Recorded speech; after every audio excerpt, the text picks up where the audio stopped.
Voilà, nous avons maintenant le plaisir d'accueillir avec nous l'écrivain Khaled Al-Khamisi, auteur de plusieurs livres. Et on va lui parler bien sûr de son dernier livre, Al-Fenouhdash Al 2011, point à la ligne. On peut le traduire comme ça? Oui, exactement. D'accord. Alors, d'abord, merci d'être avec nous, Khaled.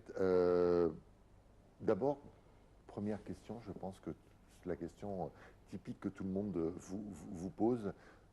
Comment vous est venue cette idée? Pourquoi est-ce que vous aviez envie de parler de la Révolution de 2011? D'abord, je dois dire que j'ai écrit ce livre en 2012, donc 2 ans déjà. Je l'ai fini en septembre 2012, donc, et j'ai bien noté dans le livre que j'ai terminé en septembre 2012. En écrivant ce livre, je voulais parler de cette année 2011. Personnellement, je crois qu'on avait besoin d'un point de vue un peu macro, donc un peu loin, pour voir un peu l'image gros. Mm. Parce que en lisant les livres que ça a été édité en Égypte et même en France, ces livres étaient totalement intéressés à des points spécifiques, des villes spécifiques, des pays spécifiques.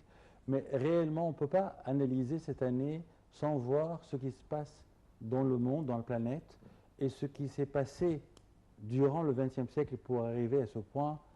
Et donc, j'étais vraiment intéressé à écrire ce point de vue un peu gros, si je peux dire, de la vue de la planète en 2011.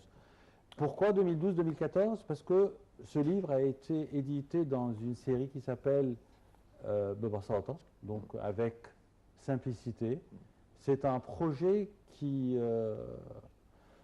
je pense à ce projet depuis les années 90 réellement, parce que je vois que les maisons d'édition du monde arabe n'étaient pas intéressées à éditer des livres sous le grand parapluie de la démocratisation de la connaissance ou de la vulgarisation de la connaissance. Il y a naturellement en France des séries comme Que sais-je dans les années 60, et il y a beaucoup de séries qui sont éditées après en France, mais la même chose en Angleterre, en Allemagne, en Italie, partout. Mais dans le monde arabe, on n'a jamais réellement édité ce genre de livre qui essaye d'arriver à des gens qui ne sont pas encore lecteurs, mais on doit les pousser pour entrer dans le domaine des lecteurs. Donc, je voulais écrire aussi ce livre de 2011 dans cette série avec simplicité pour essayer un peu d'arriver à des lecteurs pour qu'ils soient lecteurs. D'accord. En tout cas, rien que la pochette donne envie, hein, voilà le livre que vous pouvez trouver. Khaled, on va reprendre avec Taxi. Taxi a été écrit c'était des dialogues entre vous et les chauffeurs de taxi. L'Arche de Noé, c'était un roman. Et là, quand on regarde à l'intérieur, c'est complètement différent puisqu'il y a des caricatures, il y a des dessins, voilà, avec des bulles. Quel genre vous avez choisi pour écrire ce livre? Comment est-ce qu'on peut dire? C'est pas un roman, ce ne sont pas des nouvelles? Non, c'est pas du tout un livre de fiction, c'est un livre de non-fiction. Voilà. C'est un livre où on appelle en anglais multidisciplinary approach, donc multidiscipline approach. Ouais. Et donc il y a là des points de vue économiques, sociologiques, politiques, historiques, géographiques, donc c'est des sciences différentes qui essayent d'analyser ce qui se passe en 2011. Je dois dire aussi que moi je suis issu de Sciences Po, donc j'ai étudié les Sciences Po en Égypte et après à la Sorbonne à Paris, donc c'est ma spécialité. Et en commençant à écrire de fiction, et moi ce que je veux réellement continuer à le faire, écrire de fiction. Mais j'étais très intéressé à écrire des recherches de sciences politiques et d'économie et de sociologie. Et donc ce livre-là, c'est c'est un début d'une série que je vais commencer à écrire dans les 3 ans prochains. J'ai déjà dans la poche, si je peux dire, à peu près 7 livres où j'ai préparé ces 7 livres durant les dernières 4 ans et donc qui vont paraître un après l'autre. Alors, justement, c'est vrai que le style, on est intéressé quand même par le travail que vous avez fait pour écrire ce livre. On voit, ce sont, je ne sais pas si les gens peuvent voir ici, hein, il y a des dessins d'abord, il y a beaucoup de dessins, quasiment dans chaque page, et ce sont ou des phrases ou bien des tout petits chapitres. Comment ça se passe quand c'est comme ça? Est-ce que c'est, par exemple, une idée vous vient, vous écrivez et puis vous essayez de la développer ou pas, si jamais vous trouvez que c'est suffisant. Il y a par exemple Umm Kulthum ici avec... comment ça se passe? Est-ce que c'est une forme d'écriture complètement différente de ce que vous avez fait avant? Même si c'est vrai que vous avez changé même de style entre Taxi, par exemple, l'Arche de Noé, le style était un petit peu différent. Là, on a l'impression que c'est quelque chose de complètement en dehors de la littérature, par exemple. Est-ce que vous êtes d'accord avec ça? Totalement, ça n'a rien à voir avec la littérature.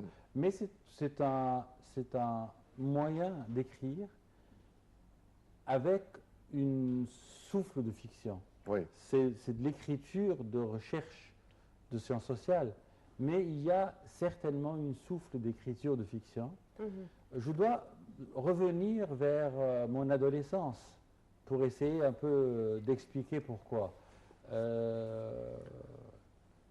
J'étais en France quand j'avais 14 ans pour visiter mon cousin et je découvre un livre qui s'appelle Marx. Donc, et je découvre ce livre, c'était un dessinateur mexicain qui était marxiste et dans les années 70 a édité, a écrit, a dessiné des livres sur des personnages dans le domaine du marxisme. Donc il a fait Trotsky, Marx, Lénine, etc. Marx pour les nuls, Trotsky c'était pour pas les nuls. Non, c'était pas du tout pour les nuls. Pour les nuls. C'était pas du tout pour les nuls parce que c'était même des textes très profonds. C'était pas pour les nuls. Et ce livre 2011, c'est pas du tout pour les nuls. Oui. C'est un livre écrit si on peut le lire sans dessin et sans graphisme, on peut le lire sans voir réellement ce côté. Le graphisme là et les dessins sont faits pour essayer de simplifier la lecture. On est dans un monde réellement, c'est pas dans un pays, on est dans un monde où les gens lisent peu. Oui, on doit admettre que le XXe siècle a fait entrer une classe moyenne qui se développait une année après l'autre pour entrer dans le domaine de lecture. Mais on lit peu. Et donc, pour qu'on fait entrer des gens qui lisent peu à la lecture, pourquoi pas, on essaye de faire des livres avec du graphisme, avec des dessins pour les faire lire. Au moins pour que la lecture soit intéressante, pour que la lecture soit entertaining. Et donc, c'est ça toute l'idée. Et depuis mon adolescence, depuis que j'avais 14-15 ans, je rêvais de cette série, de ce dessinateur, écrivain mexicain. Et dans les années 90, je rêvais de faire une autre forme de ça. Naturellement, 2011, ça n'a rien à voir du tout avec ce dessinateur, mais je dis que l'idée même a été de là-bas, de cette adolescence, de ces livres, de cette série de livres. Aujourd'hui, quand j'ai fondé avec d'autres intellectuels égyptiens la fondation Dôme, et quand on a commencé à penser à faire une maison d'édition au sein de cette fondation culturelle, j'ai tout de suite dit que je vais travailler sur des séries qui travaillent avec donc des livres avec simplicité, avec plus de... Et donc, revenons donc à votre question, c'est le technique de l'écriture. Oui, certainement, il y a quand même une technique de l'écriture. On doit avoir de l'humour pour écrire ce genre de livre, pour Oui. mettre les dessins avec. Je dois dire aussi que deux personnes étaient dans ce livre. Il y avait Aifat, donc le dessinateur très connu, et il y avait un jeune graphiste, c'est Ahmed Atif Megahed, qui a travaillé avec moi pendant à peu près 1 an pour arriver à faire la forme de cette série. Ça part toujours du texte, c'est-à-dire qu'il y a un texte et ce sont eux qui font les dessins avec, ou bien ça peut être le contraire aussi. Non, c'est un texte. Oui. Et puis, Ça, on fait les dessins. il y a après le dessinateur qui lit le texte, Oui. qui a discuté avec moi longuement, et puis qui a fait le dessin, et puis